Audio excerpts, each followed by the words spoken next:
All right, g'day everyone, and welcome back to Got the 4 Points. We hope that your team got the 4 points on the weekend. Ours didn't, unfortunately. But we're here to have another round of footy chat. We've got to a very exciting point in the season with finals coming up for just about everyone except for the A grade VAFA that still have a week to go. Pistols with me as with last week. Welcome back, mate. Hey, tell me something that caught your eye in the last week.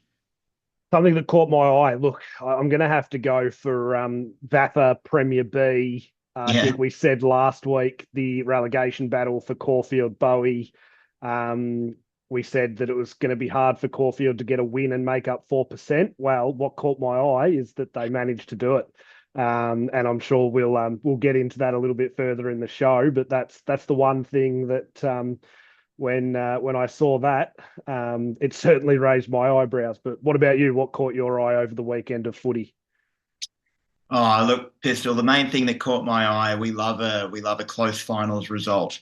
And I was doing a little bit of trawling around the results from country footy on the weekend. Bridgewater beat Bears Lagoon Serpentine, there's a good name, by 1 point. So love a close finals win. We talk a Uh, lot about, and I think across this show we'll talk a lot about how there's big results in country footy, there's big margins, but we love it when they're the close ones. So I enjoy Definitely. seeing that. Was that a what final was it? Semi-final, Prelim, semi? semi-final, I believe. Yeah. Yeah, Okay. So yeah, yeah. So preliminary final coming up for yeah. for Bridgewater now. Okay, and we'll certainly have to. I think there's got to be some point in this show, in some episode, where we go through some of the absolute classic local footy names. Bears Lagoon is definitely up there, but there's a few that have always held a special place in my heart that I'm sure And we'll don't get forget to. Serpentine. Come on, Bears Lagoon Serpentine. Sorry, Bears Lagoon Serpentine, which is yeah, it's the classic Sea Lake Nan Daly, isn't it? But Yeah. Siren Summaries, Rob, what have you got for us this week? Yeah, Siren Summaries. Let's crack into it. Look, I thought we'd start with the Bellarine League, Pete, down there, just down past Geelong. Mm. Um, so the Bellarine League, we're going to go round the grounds in terms of what's coming up this weekend. So big neighbourhood rivalry down there, Torquay versus Anglesea coming up in the grand final this weekend. Anglesea wear the North Melbourne colours, Torquay are the Tigers. And Torquay's had a very strong season, Pete. They Mm. finished the season 5 games clear on top of the ladder. Apologies to the Bellarine League. I can't remember who finished second, but it wasn't Anglesea. They finished a little bit further down. Might have been Drysdale that finished I second, thought I it was think. Drysdale, yeah. Yeah. Um, but Torquay lost the first final to Anglesea, and on their way up, so I think from fourth position, Anglesea, they've beaten second and first on the ladder. So they've had a really hot run of form. So in the prelim final, Torquay did manage to beat Drysdale, so they've got back up into the grand final, which I guess finishing 5 games clear on top, they would have expected to be playing in the grand final. Um, and things were pretty close for the Tigers at three-quarter time. It's only 6 points in front.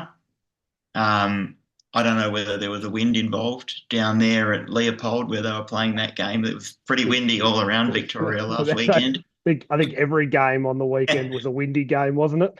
Yeah, wind affected. Anyhow, the Tigers ran out the game fairly strongly.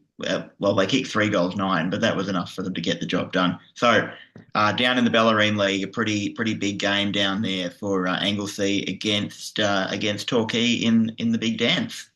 What about you? What have you You know got? what's interesting, Rob? Just on Mm, the Bellarine League, yeah, and I was just going through some of the stats for that league this yeah, week. Um, and look, this has probably happened in other leagues in other seasons. I'm sure it has. I'm sure this isn't the first time, but Jack Duke was the leading goal kicker in the Bellarine League, kicking yeah, 71 goals. yeah. He played for Newcombe that had 2 wins for the whole season. Oh, So wow. imagine plugging through 71 goals and you get the total of 2 wins for the whole year. You win the Coleman or the equivalent of whatever the Coleman is in Yeah, the Ballerine League, and you yeah, finish dead last with 2 wins to your name. Like, what more does Jack have to do is what I'm asking. Jack needs to kick 171 next season. But I just saw that and I thought that was an incredible stat. That's an Um, incredible effort. like, I know we said we weren't going to talk much about the Blacks, but sometimes the Blacks can go through a season where we don't get anyone kicking 20. Yeah, And we certainly don't finish, bottom last. So yeah. I couldn't believe that he kicked 71, won the goal kicking, and finished dead last in the Bellarine League. But yeah, big match up there between Torquay and Anglesey. Um, you know, off the cuff, didn't don't have to do this, but I'm picking Torquay to get the win. Who do you think's going to get the win? Oh no, I'm definitely going for Anglesey, mate. We used to have a beach house down at Anglesey, and so I got a soft spot for them. I'm Soft I'm spot for going them. All I'm right. going with the blue and white. Yeah, yeah, I'm going Well, with my heart, if not my head, in that one. all right. Well, we'll see what happens. But I'm sure it'll be a an absolute classic there, given some of the results that they've had this season there in the Bellarine League between those Yeah, two teams.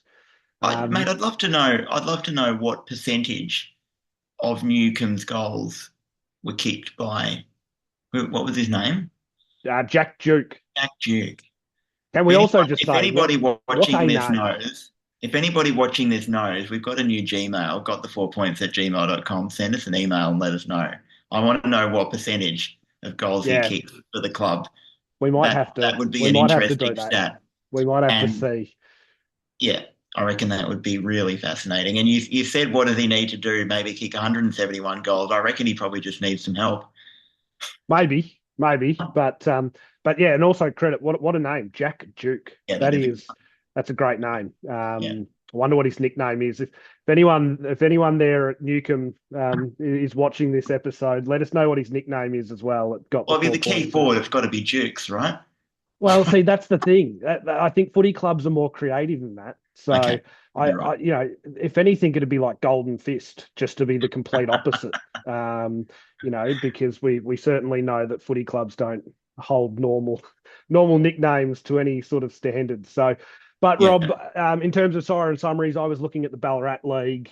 Yep. So you and I actually got down to a Ballarat League game during a VAFA bye, just further perpetuating the myth that both you and I have zero life outside of football. Um, Not a um, myth. not a myth, probably accurate. But so yeah, you and I went down and watched North City v Redan there at Redan's home oval, which was a pretty good game actually in the end. Yeah, it was decent. It Yeah. was decent standard. Um, but yeah, they had their first week of finals there in the Ballarat League. So in the qualifying final, a close one, Melton 9-9-63 defeating East Point 7-9-51. East Point have certainly been a strong team for a number of years there in the Yeah. in the Ballarat League. I've certainly every time I've looked at that league from season to season, they've been in finals for a lot that I can remember. They got a big jump. Again, could be that wind affected Mm, Saturday that was greeting everyone, but certainly we're out to a 4-goal lead after the first quarter, but then found themselves 7 points down heading into half time. And it sort of did very similar there in the third quarter and then the fourth quarter as well. If I'm looking at it, five, uh, six, seven. I think maybe if my maths has been good there, I think there was 7 points kicked to the other end. So all of the wow. scoring was done in the one end. But so yeah, so that's the qualifying final. So East Point will have another chance. In the elimination final, there's two elimination finals there. So top six that they play in the Ballarat League. I'm interested to do that across the leagues at some point as well. All the different final structures. We know VAFA's a top four. There's some that have top fives. There's top eights. There's top sixes. There's all kinds of various ways that people play their finals. Love to I, see a final seven. a final seven. I'd like to see how you're planning the final seven, but and then you'll be wanting to add wild card weekend in. But in the two elimination finals there, Darley 12-15-87 defeated North Ballarat 6-5-41. Of interesting note, that's actually the Premiership rematch from last season. So last season Darley beat North Ballarat with a kick very late in the game, Yeah. from what I've been told from many people was a dubious free kick. If he's watching the episode, think Joel Ernest de La Salle in 2017 is very much what I've been reliably informed. So probably not a free kick that existed, but a free kick that was given. We Um, love umpires on got the 4 points, by the way, of course, but yeah, just heard it on good authority that this one might have been questionable. maybe that's just allegedly. I probably should add, shouldn't I, so that we don't get into Mm, any sort mm, of legal trouble there with mm. the umpiring fraternity. So Brendan McCartney, so ex Bulldogs coach, was there at the North Ballarat City. That's his final game now Yeah, there at North Ballarat. He's off to Port Melbourne, as was announced sort of a week or so ago. yeah, To coach that team with, I think, James Hurd there as director of coaching. So, yeah, yeah, it was interesting. So I know he's been doing a fair bit of work throughout this season with Collingwood, yeah, Brendan McCartney, yeah, but has decided to take the head coaching role there at Port Melbourne. So, yeah, good luck to him. It'll be interesting to see where North Ballarat go in terms yeah, of coaching. I was trying to get the inside word from a few people I know there at North Ballarat, but they didn't know anything, so it was a waste of yeah. time in the end. And then in the other elimination final, Rob, Ballarat, the Swans, 10-5-63 defeats Sunbury 9-9-63. Now that we just I've got a typo there that it can't be 9963 no, and you're right. Sorry, 563. you have got a typo there. It's 10-5-65.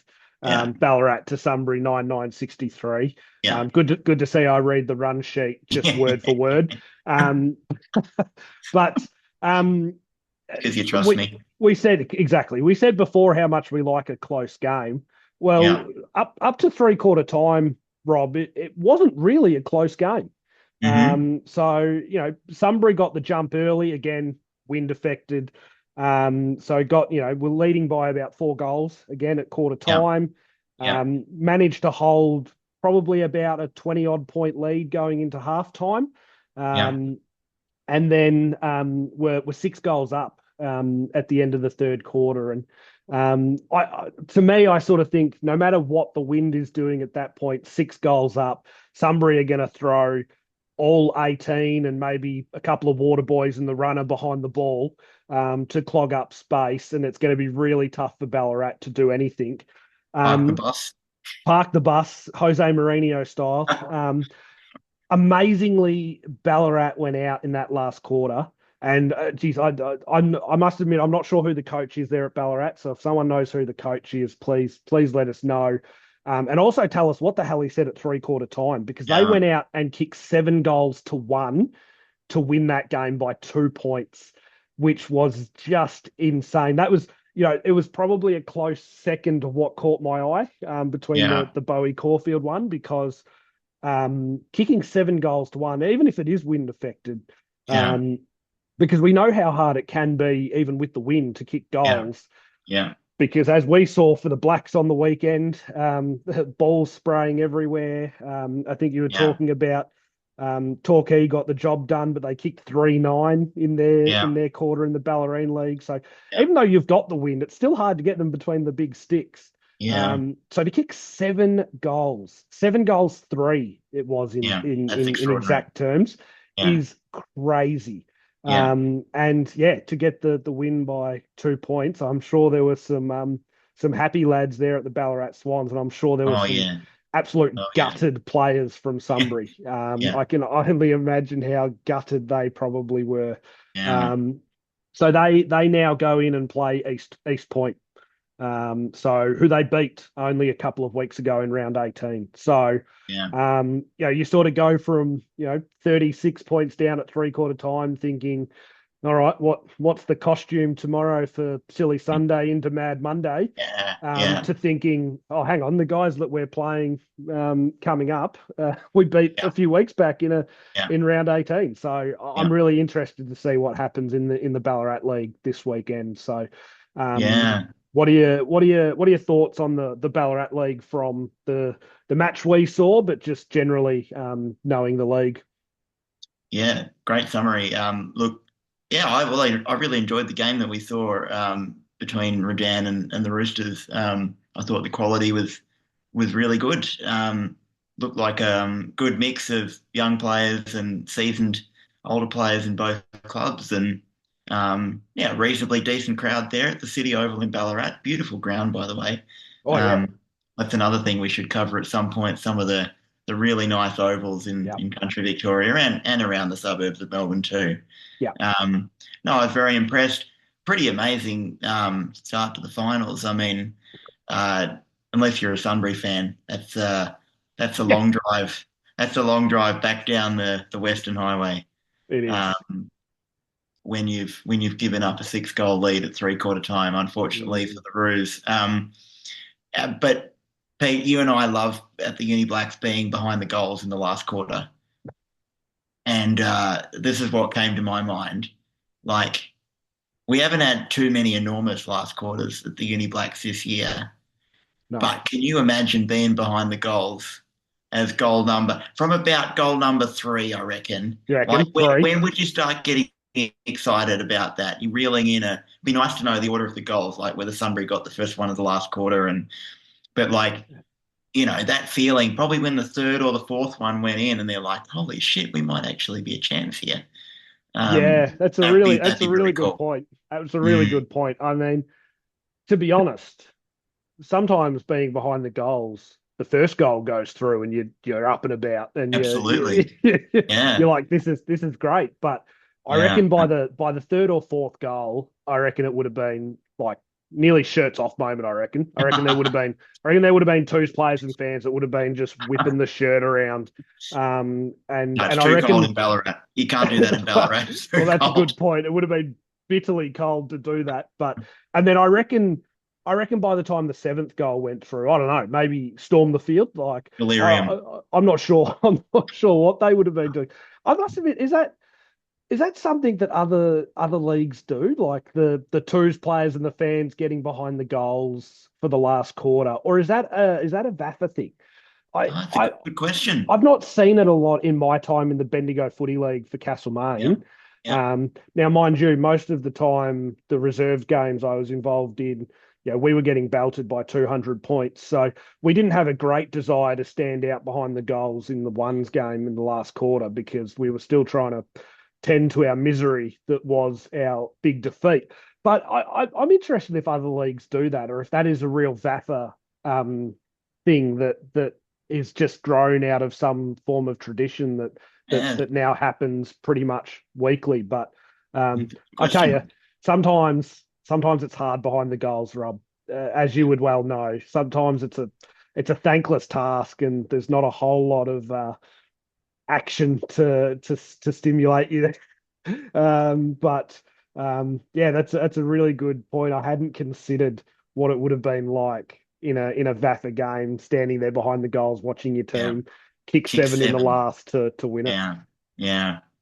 Well, I was behind the goals my very first day ever at the Uni Blacks, and we kicked 6 goals to none in the last quarter to beat St Bernard's at the Snake Pit. So I was never going to leave the Uni Blacks after seeing After that. that, So that's all I can think of. That's all I can think of. yeah, That would have that been makes amazing. sense. Definitely. Yeah. What else? Yeah, Brendan McCartney. That was a fun part of going to watch that game. Redan, North Ballarat at the City Oval, and the thing that will stick in my mind about that was the length of the three-quarter time address.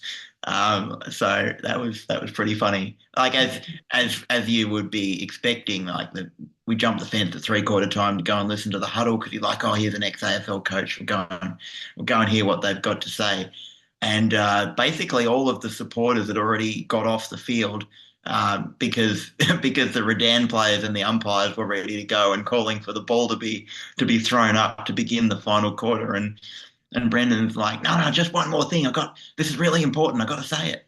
Turned out to be goal kicking advice. I mean, he spent 12 minutes telling them how to line up for a set shot. That's true. It was That's it true. was it was probably no surprise then that the rest of his three-quarter time huddle went for like 30 minutes. It was incredible.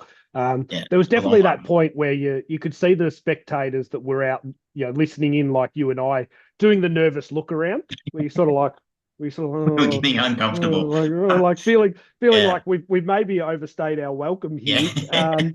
And the great thing absolutely. is, like anyone that was like we were sitting across the other side of the oval, you went, well, we can't go off that way now because we're going to hold up the game for another Yeah, 2 minutes as we run yeah, off and they're ready to play. So we had to go through the other yeah, side. And one of the things that we never see happen anymore, and I think it's because of the fan safety of not balling the ball up and starting play whilst there's fans on the ground.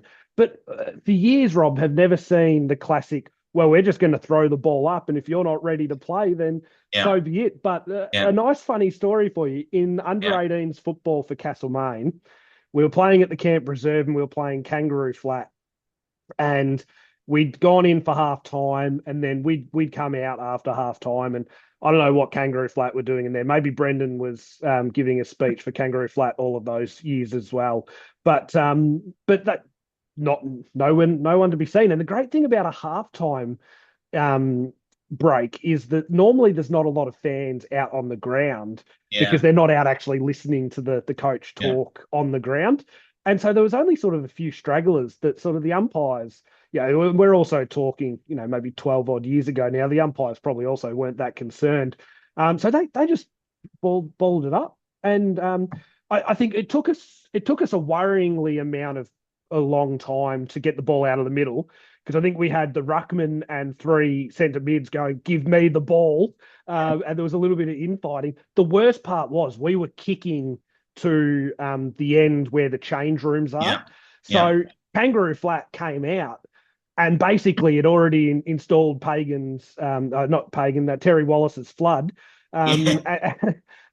and just had every single person, coach, runner, water boys, all in their back 50 and our forward 50. So we actually didn't even get a goal out of it. We snuck through a behind and that was it. But Oh, that was that's the only time I've unbelievable. ever seen that happen. It's And I unbelievable. think because of fan safety, they clearly don't just ball it up anymore. I know in the VAFA, I'm assuming they might in other leagues as well. They now Yeah, fine teams if they go over the allotted time. But um, bring it back, Rob. yeah. Bring it back. Bring back just throwing the ball up and letting Ball all it up carnage anyway. break Yeah, loose. Like, yeah, but the only thing that came across my mind with that Kangaroo Flat one when it happened was we should have called for a count because they had all 22 on because all 22 came on getting ready to do the warm up before the yeah, start of the third quarter. yeah. They had just about every single bloke on the pitch. We should have called for a head count and got the score wiped. So, um, but yeah, that was my experience in that. So it did also remind me a little bit of that moment Yeah, and the fact that they don't do that anymore within local footy, it seems. But bring um, it back. bring it back. That's what I'm saying. But and Rob, I think we probably should do a recap as well of the VAFA, given we spoke a fair bit about it Yeah, last week in our Siren summaries. yeah, yeah. We'll do a quick recap of VAFA B grade action. What perhaps we'll leave A grade for next week because the A grade's still got a week to go, and we should note that it's all to play for across multiple games. Just briefly to summarise about the A grade, there's pretty much every game has something riding on it, either for top four finishes, placings, and double chance.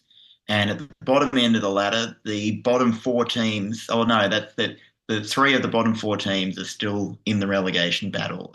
Old Melburnians have confirmed the relegation. I think now is that's That's correct. confirmed. Yeah, But Fitzroy, Uni Blacks, St and St Bernard's. Bernard's are still in the relegation battle. So stay tuned next week. Mm. That will be We well, might there not might come not on be a next show week. if things go pear shaped. Things go pear shaped. No, You'll but never see us again. yeah, it'll be an amazing weekend of footy in the A grade. In the B grade, they've already had their drama-filled Mm. weekend. Um, we can perhaps talk a little bit more about the finals next week that are coming up in B grade. But just to touch Yep. again on the bottom end of that B grade ladder, I mean, I made the strong call last week to write Caulfield off, Yeah. I backed and you in it. as you'll see at the end of today's show, my predictions for and my teams that I've been following have not gone very well.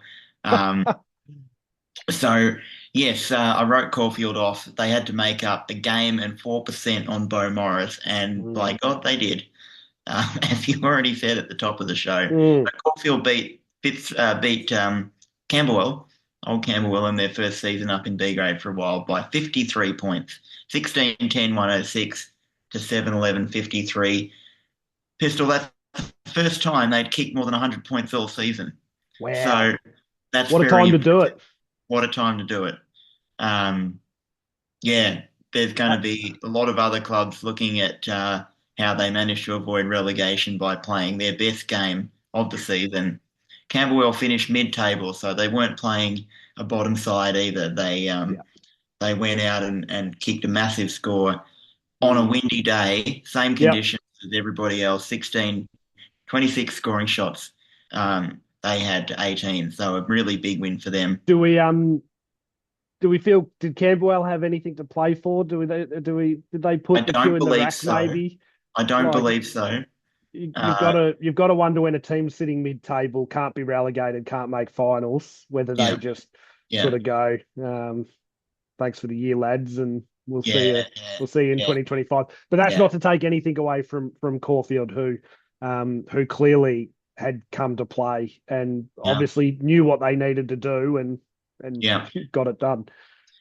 Well, they did. They did get it done. They knew what their end of the equation was, Pete. They still needed results to go their way.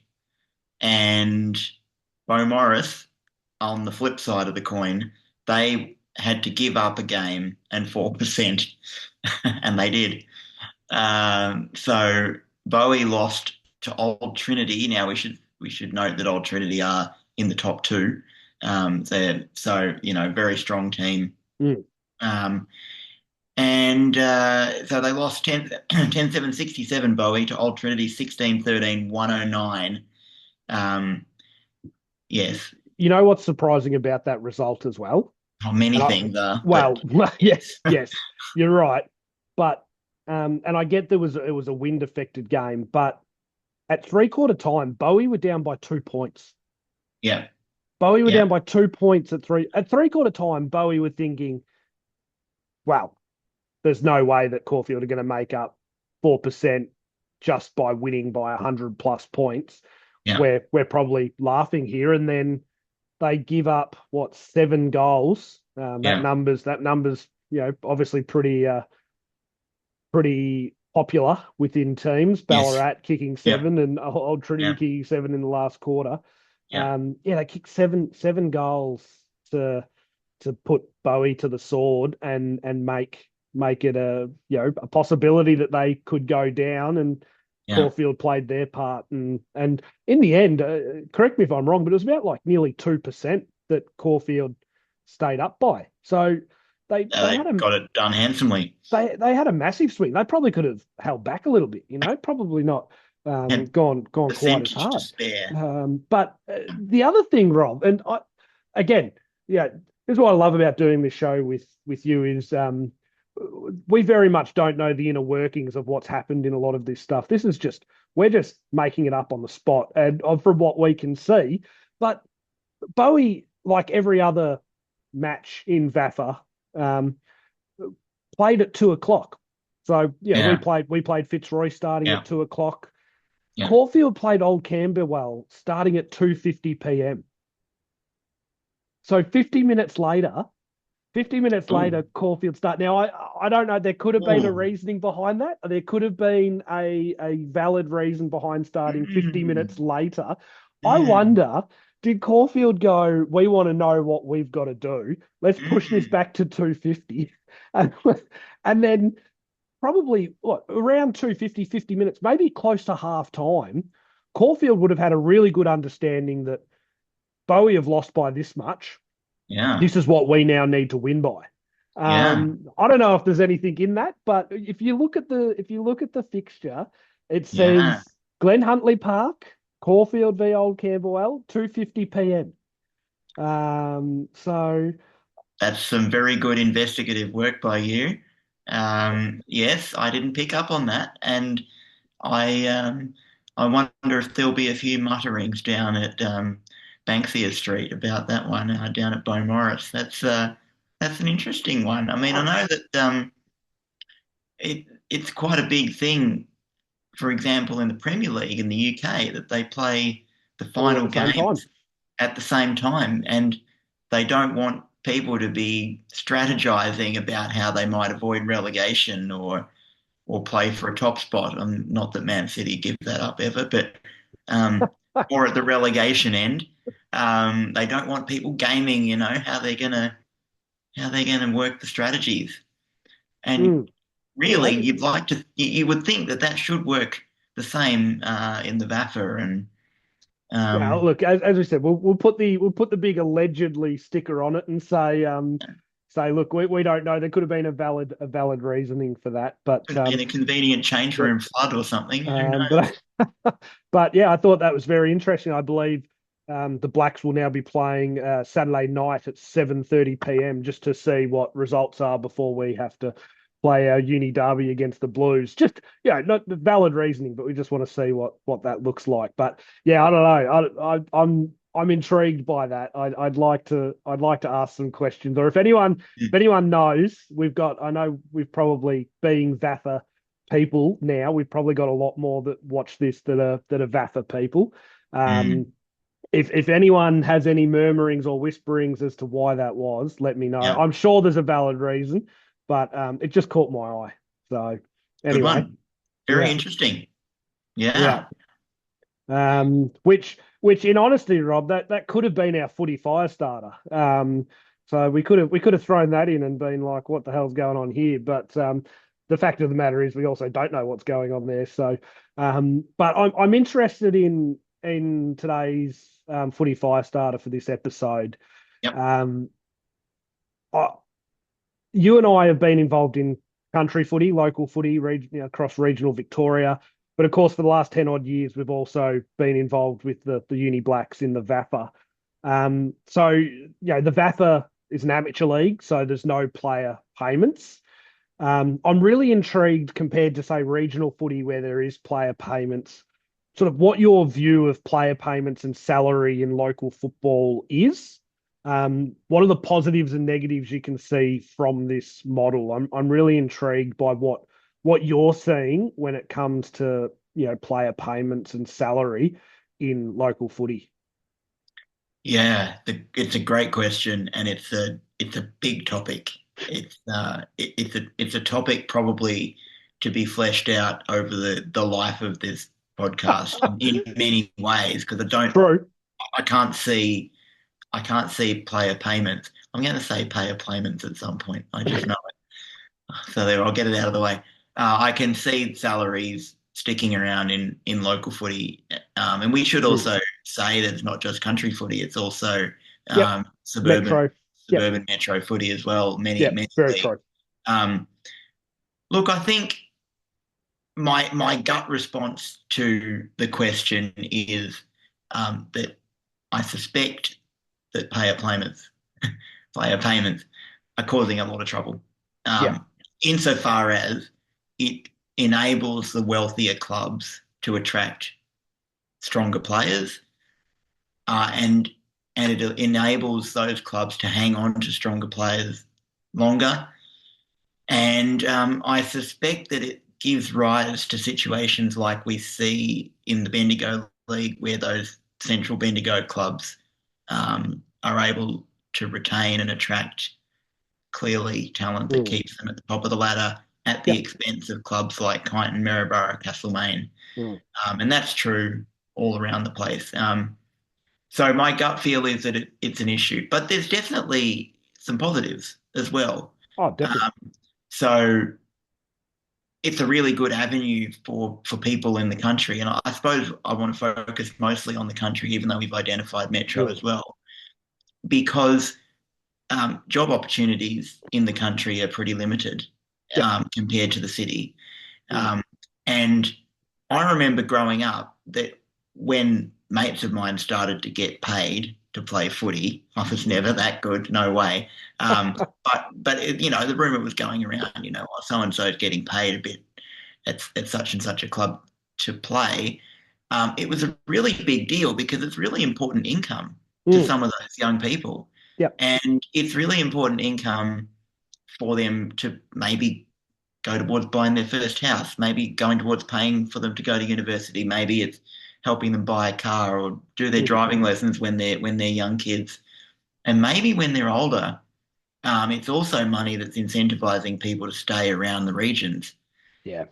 And some of these places that, for whatever reason, have got a bit of money and are paying players to come and play, maybe a little town like Sea Lake or something, a little bit of tourist money, but otherwise there's not much going on in an industrial sense. It's a farming community, and if you don't want to be a farmer, maybe people are moving away. Well, Mm. maybe getting paid to play a bit of footy is helping keep people around the town, and also attracting talent to the town that Mm. enables other people to come and watch the footy. So that's probably good for the businesses in those small towns in country areas.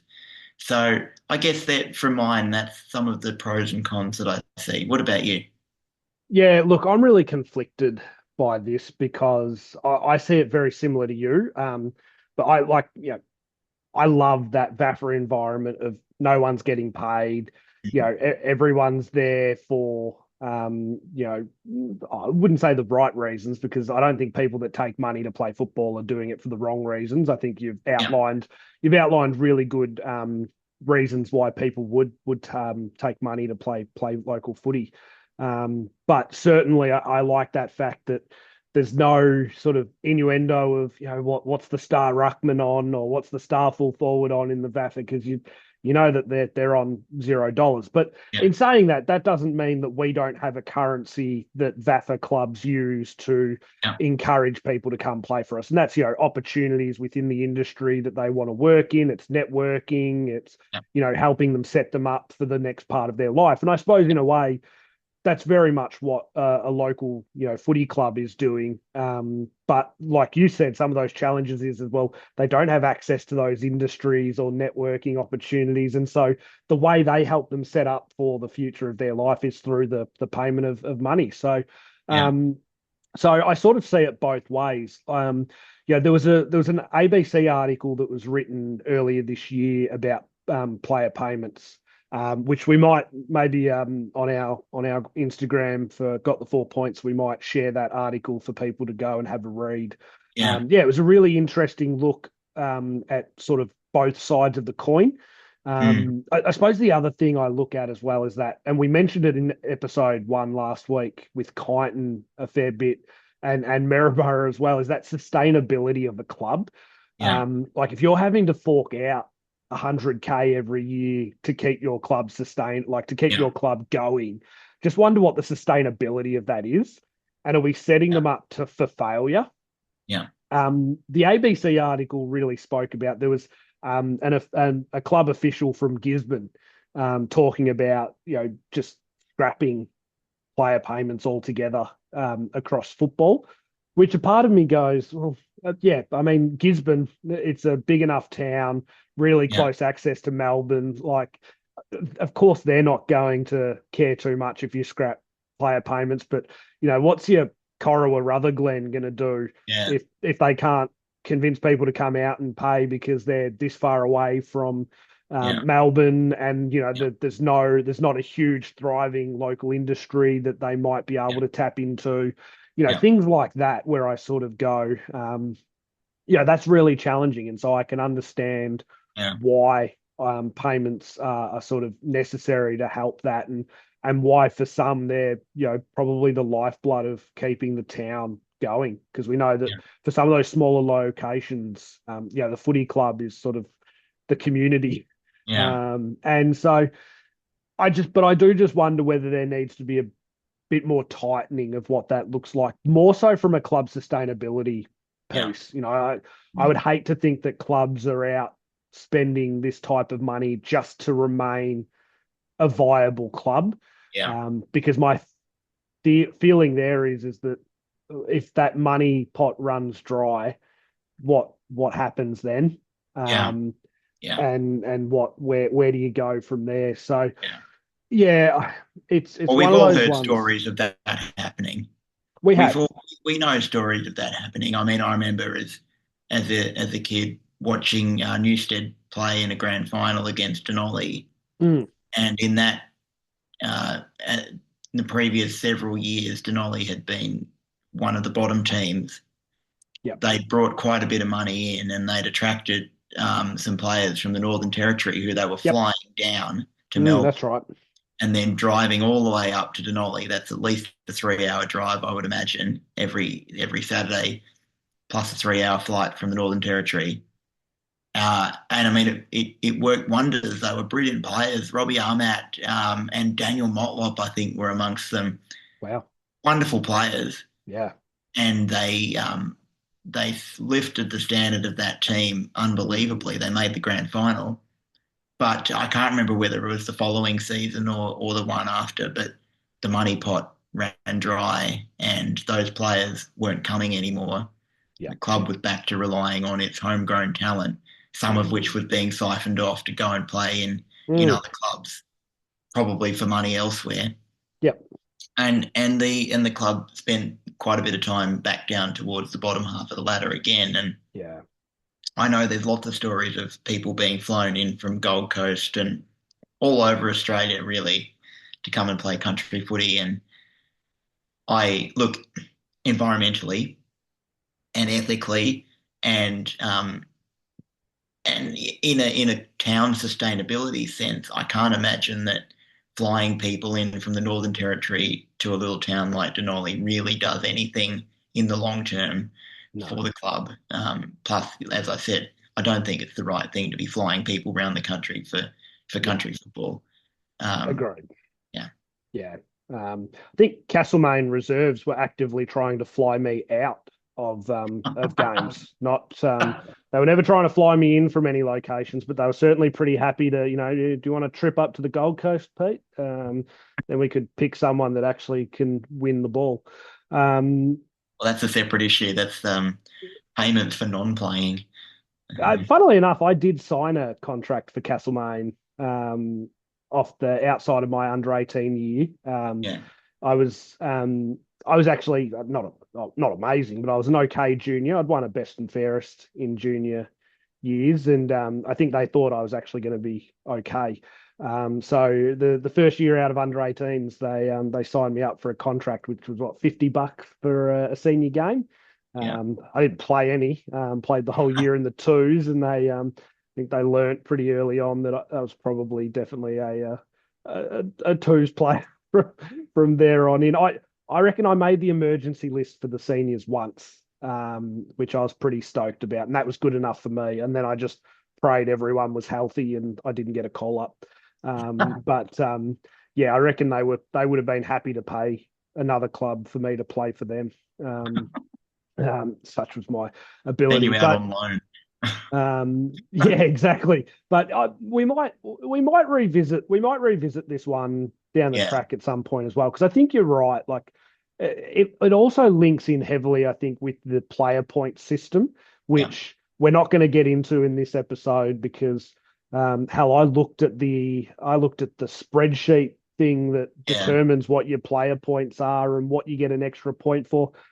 And it just reminded me how incredible our volunteers in local footy are, Rob, because Mm, I mean, I work in the sports industry. I couldn't make top to tail of that spreadsheet. I was so confused. I was all over the yeah. shop. So, Yeah, you need a um, PhD in maths to decipher oh, and look, it's no wonder that clubs have gone over the point system in previous seasons across yeah, footy in Victoria because I couldn't understand it. I had no idea yeah, what I was doing. So, yeah, yeah, but so yeah, we might tag that along with the yeah, salary cap at some point, yeah, and yeah. have a Well, you use the term salary cap there. That's that's something that I was going to suggest that, when we're talking about what might work to improve the equitable nature of country footy, I mean, perhaps we can talk about this more in a later time with the player points. But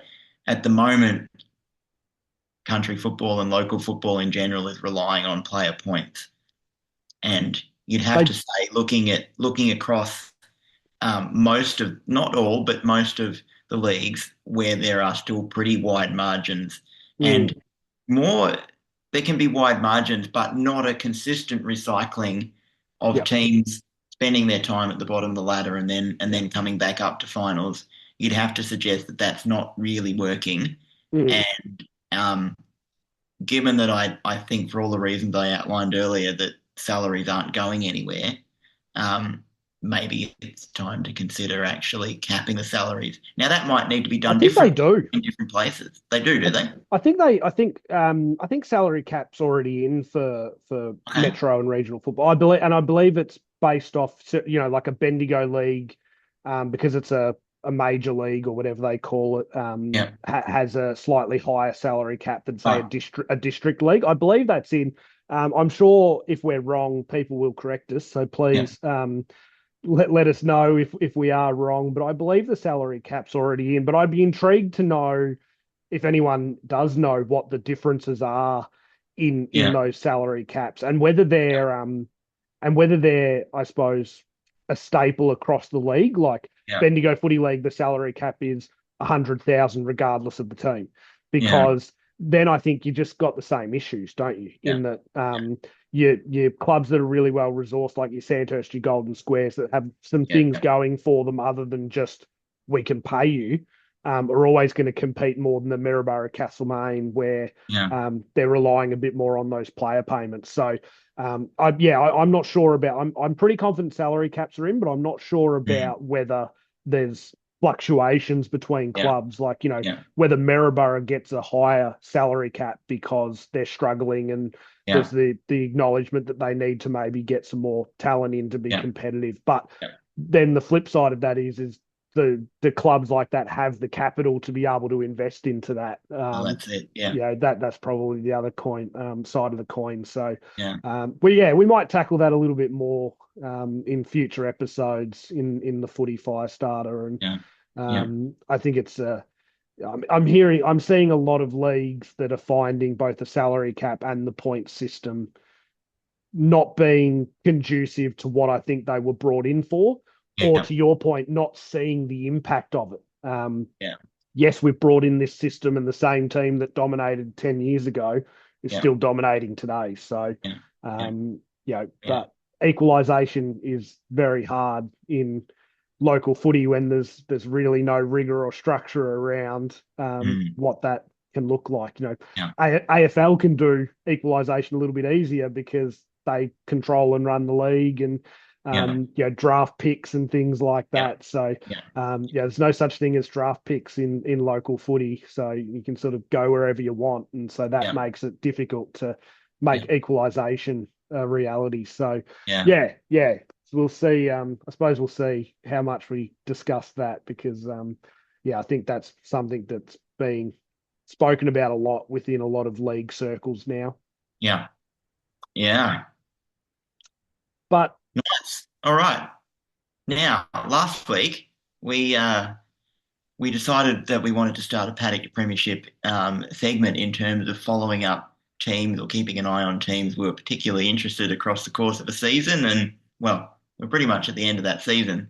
So we picked three teams each that we were going to follow through the finals. yep, And so yeah, let's just do a recap on those and see where we're at. Do you want to start us off? yeah, I'll kick us off, and we'll head up to the Ovens and Murray Footy League and the North Albury Hoppers, and it is the Hoppers. I confirmed that during the week. Very good. And I do apologise. I believe last week's episode, at one point I called them the Grasshoppers. It's not. It's the Hoppers, just the Yep. Hoppers. Um, so yeah, they had a huge. We talk about close games. They had a huge 3-point win in the elimination Hmm. final against the Hmm. Wodonga Bulldogs. Yep. Um, Joshua Minogue managed to kick 6 goals in a best on ground performance. So Hmm. big shout out there to Josh. I wonder if he gets called Kylie. We were talking about nicknames earlier. I wonder Oh, it could be what that Danny looks like. Danny. Oh no, surely they only call him Danny if he's had a bad game. I reckon. or Um, the younger of the two or something. I don't know. yeah, maybe. But so goal kicking superstar and playing there for the Hoppers as well is Tim Broomhead, who Oh, some might remember, former Collingwood AFL player. yeah, that's a familiar So name. yeah, so played some AFL games there for Collingwood and some VFL for Collingwood. I'm sure if we ask our great man Beefy at the Blacks about Tim Broomhead, he'll probably know Yeah. what day he was born and at what time and what hospital. So we Yep. might ask Beefy about that.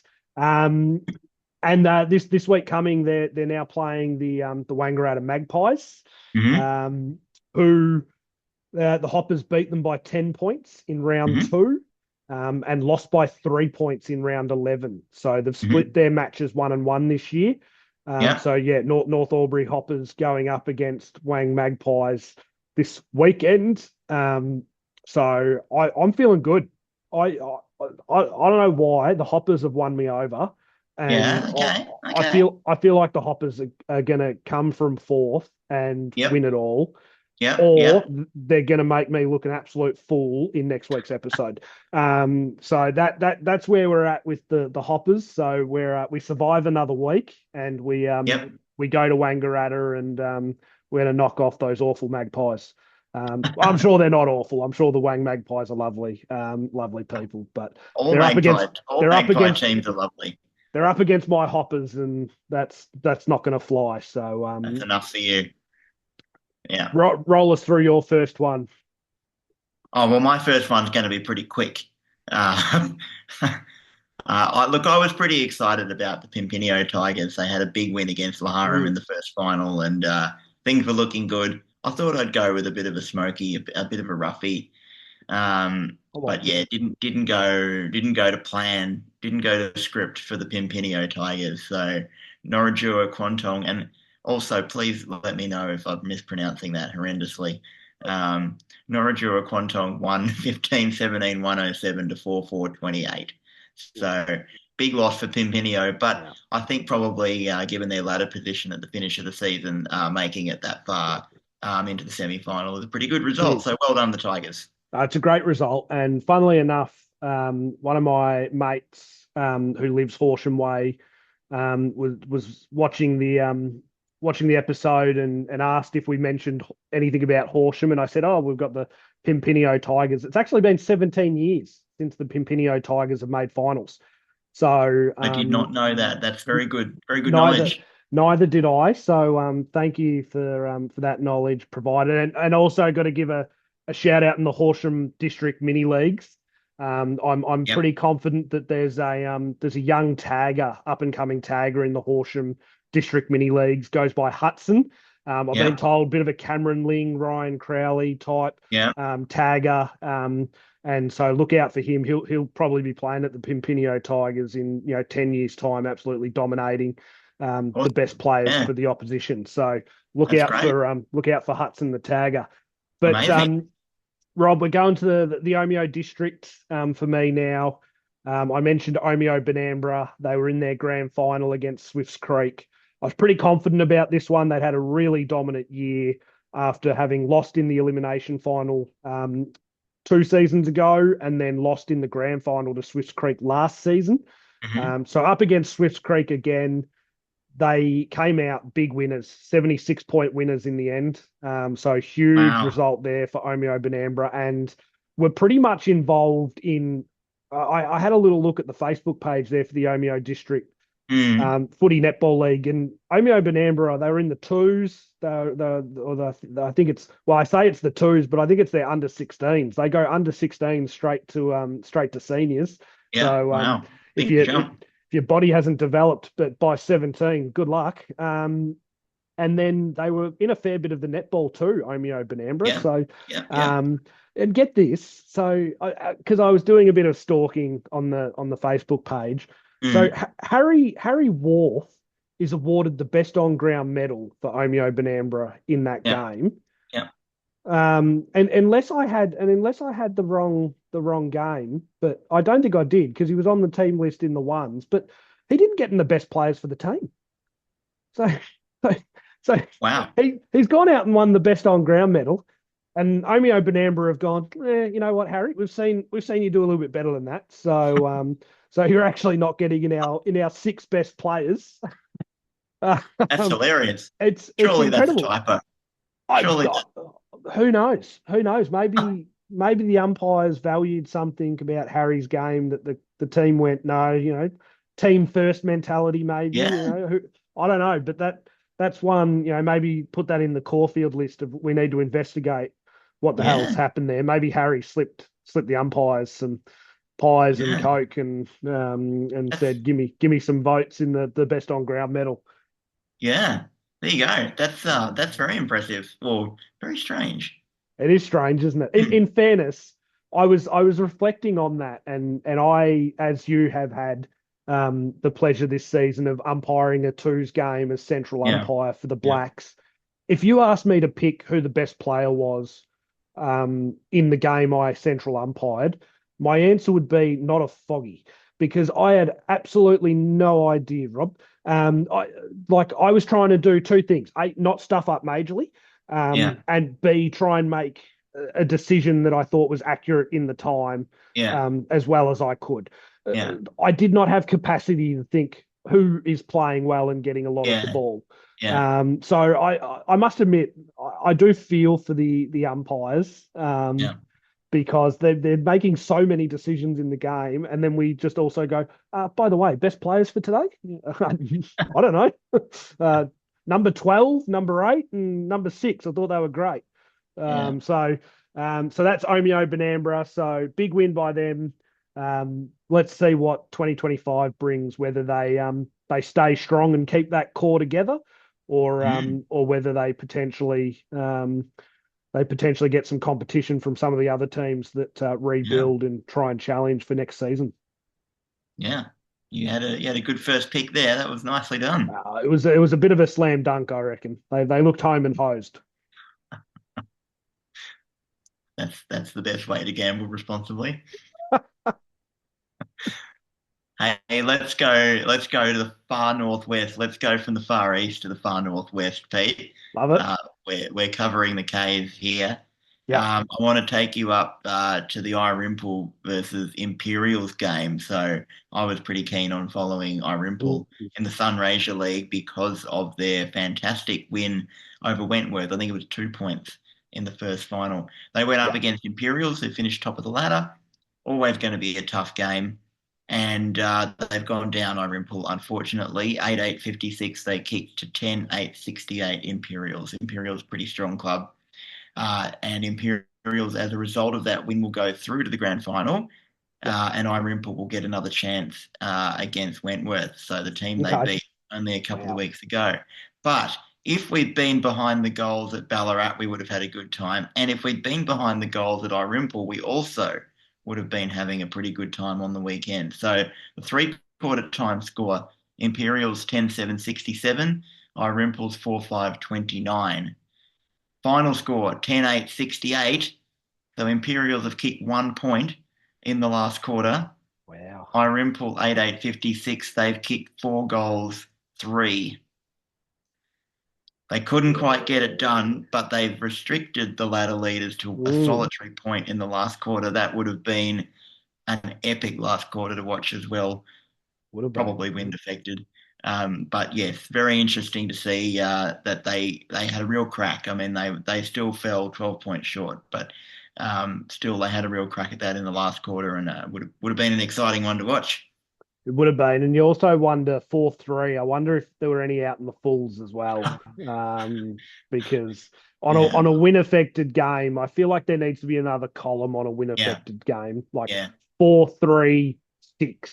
And then the 6 indicates that you've had absolutely nothing troubling the scorers. But there you go. Final one for me. So out to the Central Highlands Footy League. Yep. Imagine wind affected, bitterly cold. Where else would you rather be than in the Central Highlands? But Bungaree, the Demons, the Spud Farmers, They had a 33-point win in the semi-final against Dunstown. So Bungaree had a really good season, finished on top of the ladder, lost in their first final against Skipton Hmm. in a bit of a shock. And so are going to have to go the long way. Yep. The first stop on the long way was Dunstown, and they got it done by 33 points. Dunstown Yep. led early by 15 points, and then it was a 5-point lead in the final quarter for Bungaree, and they got the Hmm. job done. Um, and then interestingly, we spoke about the Blacks kicking 5:15 on the weekend. Dunstown kicked 6:15. Um, so I can only imagine there's a few Dunstown fans and players that are equally as frustrated. Losing by 33 points but kicking 6:15, you probably think what could have been. And yeah, I think Mm. if we had have had that extra column on that tally of probably 6:15, 28.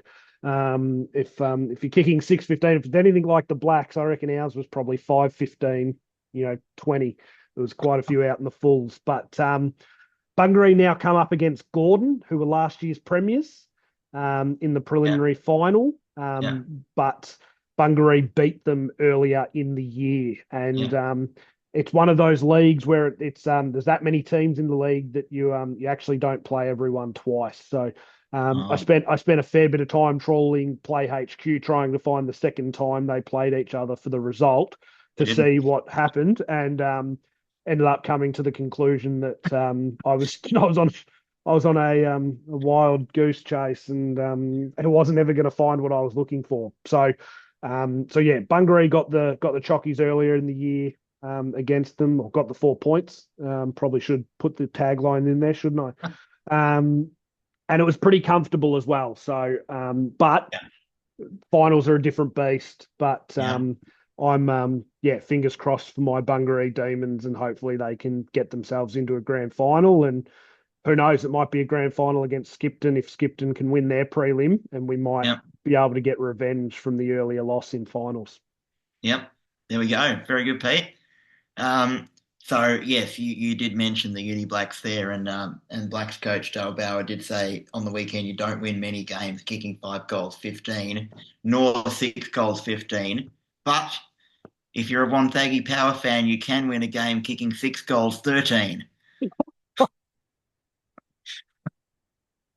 and that's what they did on the weekend. So Oh down wow. in the Gippsland Footy League, um, Wonthaggi have come from the clouds in this season 2024, which is appropriate because they are the power with the lightning bolt logo. They've done their namesake proud in the second half of this season. I've forgotten how many games they've won in a row, but it's very impressive. They've certainly won most of their last 7 or 8 to just sneak into the finals at the back end Mm. of the season. And they've beaten Sale. Not a good weekend for teams called Magpies, from what I can gather looking around the place. Sale, also the Magpies, went down. They kicked 3 goals, 6-24 to 6-13, 49 Wonthaggi. I can only imagine what a gale it was blowing over there at Bairnsdale that game was in the Gippsland League. So Wonthaggi march on. Yeah, they continue on their finals run, and they've got Traralgon next week. So that'll be a big one in the semi-final, first semi. Semi-final. Yeah, Okay. Yeah. yeah. So I think they might be playing a final six too. I need to do Ah, more another research on final that one. But six. but so you've got Omeo Benambra that have finished. I've got Irimple that are still in it, and I've got Wonthaggi that are still going as well. Yep. How are your others sitting? You've got plenty to follow still. Yeah. So I've got the Hoppers and the Demons They're still going. to see how they go this weekend. But I think we're probably now at the stage for all of our teams that it's all elimination from here. So Yeah, yeah, that's it. win and you continue, and lose and you're done. So Yeah, yeah, yeah, let's hope the Hoppers can get a win. Let's hope the Demons can get a win, but let's hope Wonthaggi can continue powering on. yeah. Um, Very and let good. and let's hope thank you, and let's hope Irimple can have another classic against was it Wentworth, Wentworth. and get the Chockies, get the 4 points. Although not that you get Yeah, 4 points at this time of the year, but But No, yeah, let's hope they can get the win and maybe just give Imperials a bit of a shake if they can make it into the grand final. there's a So, good chance. There's a good um, chance. They but gave a shake in that last quarter.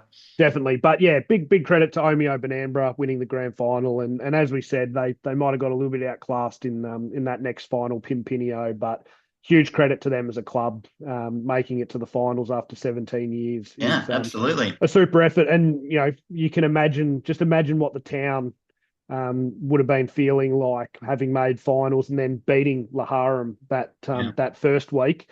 yeah, I reckon that might have been similar to the scenes of Richmond winning and Swan Street in that yeah, first yeah, year. I yeah, reckon the main street of Pimpinio could have been absolutely off its chops. So yeah. That's one of the great things about country footy when you go to a little country town, you go into the bakery and the whole joint's just decked out in footy colours. And it's one of those great things when the club from a local town gets yeah, into the finals and yeah. The everyone but gets around it. And the the yeah, butchers made the snags, the yeah, color of that's it. the Yeah, club, and yeah, yeah. it's all happening. Not that I It really is, want to eat blue and white snags from Newstead, but anyway, but it is really cool to see. it's good fun. And certainly just seeing a lot of the local businesses have up the colours of the team Yeah, is pretty exciting. And I'm sure as we roll into this weekend, Rob, there's plenty of local businesses across regional Victoria and then Metro Melbourne that have yeah, got their local footy club colours out yeah, loud and proud. And yeah. we wish them all the success, unless they're playing our teams that we're following, in which case we don't want success because we want Yeah. our teams to get up. Because if the Hoppers get up, Rob, I'll go to North Albury and I'll join in. I'll go to the grand final if the Hoppers get in the grand final. So there you go. If the Well, Hoppers make that's a big call. I might just have to join you at that. That's if the Hoppers make the grand final, I'll be there. I'll buy a shirt, I'll buy a beanie, whatever it takes. I'll get the Hoppers over the line. on the So green and gold bandwagon. um, yeah, so good luck to all involved in local footy this weekend. Absolutely. Good luck to everyone involved, and go well, and good luck to all the netballers as well out there 100%. at the local footy netball clubs. Yeah, And also we haven't touched yet on local women's footy, but that's also a huge part of the local and growing part of local massive. community footy clubs. So good luck to all of those teams, and we'll perhaps have a look at some of the women's footy in the coming weeks. Yeah, definitely, especially with AFLW now kicking off. Well underway. Yeah, It's an yeah, exciting time, and of course we yeah. should. I know we're a local footy show, but we should mention we're rolling into AFL finals as well. So I'm sure there's plenty of people that are getting pretty excited about their team's chance if they're in it, myself included, as you can probably tell.